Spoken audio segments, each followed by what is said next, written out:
வங்கி சேமிப்பு என்றாலே நமக்கு முதலில் நினைவுக்கு வருவது பிக்ஸட் டெபாசிட் எனப்படும் நிலையான வைப்பு நிதிதான். ஆனால் இந்த எளிய முதலீடு உங்கள் வயதிற்கு ஏற்ப எந்த ஒரு வலிமையான நிதி ஆயுதமாக மாறும் என்பது உங்களுக்கு தெரியுமா? சாய்ஸ் வெல்த் நிறுவனத்தின் தலைமை நிர்வாக அதிகாரி நிக்குஞ்ச் சராப் பகிர்ந்துள்ள ஒரு மிக முக்கியமான தகவலின்படி, இளைஞர்கள் முதல் முதியவர்கள் வரை ஒவ்வொருவரும் எஃப்டியை தங்களின் தேவைக்கு ஏற்ப தனித்துவமாக பயன்படுத்த வேண்டும். எஃப்டி என்பது வெறும் வட்டி சம்பாதிக்கும் வழிமுறை மட்டுமல்ல, அது ஒரு பாதுகாப்பு கேடயமாக செயல்படுகிறது. குறிப்பாக ஓய்வு பெற்ற முதியவர்களுக்கு எஃப்டி என்பது தங்களின் அன்றாட தேவைகளான மளிகை மற்றும் மருந்து செலவுகளை பூர்த்தி செய்யும் ஒரு முக்கிய வருமான ஆதாரமாகும். தற்போது ரிசர்வ் வங்கியின் ரெப்போ வட்டி விகிதம் 5.25% உள்ள நிலையில் முதியவர்கள் கவர்ச்சிகரமான வட்டி விகிதங்களை கொண்ட நீண்ட நாள் எஃப்டிகளில் பணத்தை முதலீடு செய்து புத்திசாலித்தனமானது. உதாரணமாக SBI போன்ற வங்கிகள் முதியவர்களுக்கு சாதாரண வாடிக்கையாளர்களை விட சுமார் 0.50% வரை கூடுதல் வட்டியை வழங்குகின்றன.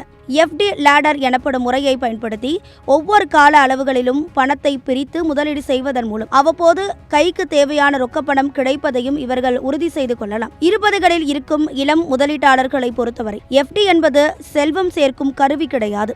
பணவீக்கத்தையும் வரிகளையும் கணக்கிட்டால் எஃப்டியில் பெரிய லாபம் கிடைக்காது என்பதை அவர்கள் உணர வேண்டும். இருப்பினும் ஒரு விபத்தோ அல்லது வேலை இழப்போ ஏற்படும் போது கை கொடுக்கும் அவசர கால நிதியாக எஃப்டியை பயன்படுத்தலாம். சுமார் 6 மாத செலவுகளுக்கு தேவையான பணத்தை எஃப்டியில் வைத்திருந்தால் பங்கு சந்தை சரியும் காலங்களில் பதற்றத்தில் தங்களின் மற்ற முதலீடுகளை நஷ்டத்தில் விற்க வேண்டிய அவசியம் ஏற்படாது. சுருக்கமாக சொன்னால், எஃப்டி உங்களை பணக்காரர் ஆக்காவிட்டாலும் உங்கள் முதலீடுகளின் பயணத்தில் ஒரு மன அமைதியை உறுதி செய்யும். குடும்பங்களாக முதலீடு செய்பவர்கள் மொத்த பணத்தையும் ஒரே எஃப்டியில் போடாமல் ஒவ்வொரு நிதி இலக்கிற்கும் தனித்தனி வைப்பு நிதிகளை உருவாக்க வேண்டும்.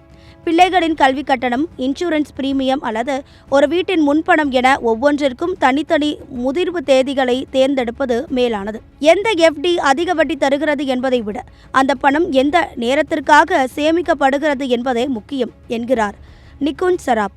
மேலும் பாதுகாப்பை கருதி ஒரு வங்கியில் 5 லட்சம் ரூபாய்க்கு மேல் முதலீடு செய்வதை தவிர்ப்பது நல்லது. உங்கள் வாழ்க்கையின் ஒவ்வொரு நிலைக்கும் ஏற்ப எஃப்டியை திட்டமிட்டு பயன்படுத்தினால் அது உங்கள் பொருளாதார சுதந்திரத்திற்கு ஒரு வலுவான அஸ்திவாரமாக அமையும்.